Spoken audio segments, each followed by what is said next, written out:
السلام عليكم ورحمة الله وبركاته، والصلاة والسلام على خير الأنام سيدنا محمد عليه أفضل الصلاة والسلام. ازيكم عاملين ايه؟ النهاردة ان شاء الله هنعمل صينية كفتة بالبطاطس والطحينة، هتعجبكم جدا. الأول جبت بصلتين هقطعهم كده مكعبات كبيرة، وكمان طماطم هقطعهم بنفس الحجم. وأنا مشغلة الفرن هجيب بقى صينية احط فيها البصل والطماطم واتبلهم بملح وفلفل ومعلقتين زيت وادخلهم الفرن.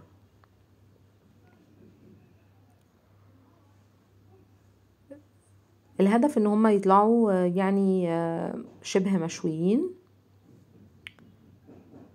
بالطريقة دي، وهنشوفهم لما يطلعوا. دلوقتي بقى جبت لحمة مفرومة، احط عليها بصل مبشور واحط عليها معلقة توم مفروم، احط ملح وفلفل، احط بابريكا، وهقلب كل ده مع بعض كويس قوي لما يتجانسوا مع بعض كويس.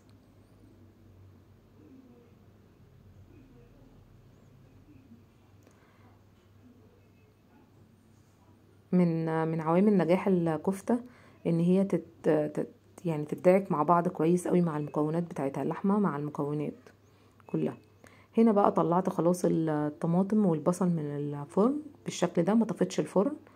قشرت بقى بطاطس وقطعتها صوابع سميكة شوية، هحط البطاطس على البصل وهحط ملح وفلفل على البطاطس عشان هي ما تتبلتش.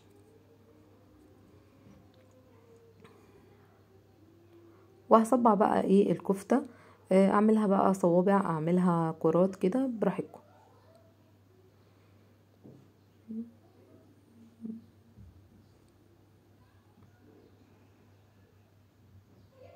هتعجبكم قوي وان شاء الله يعني تجربوها وتقولوا لي رايكم. يعني حاجه مختلفه، بنحب نغير في طرق اللي احنا عارفينها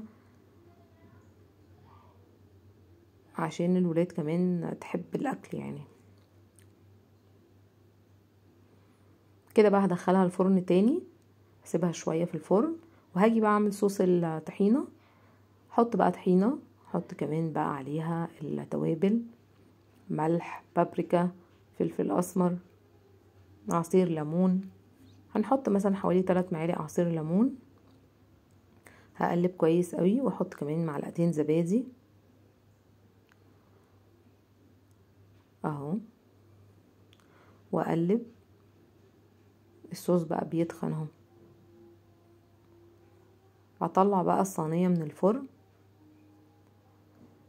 هتلاقي طبعا الصينيه بص نزلت كده صوص، هاخد الصوص ده ازود بيه الطحينه واقلب واحطه بقى على الايه، على الصينيه، وادخلها الفرن تاني تكمل عشان بقى البطاطس والكفته تاخد من الصوص زي ما انتوا شايفين كده. وجنبها بقى طبق سلطه، وبالهنا والشفا.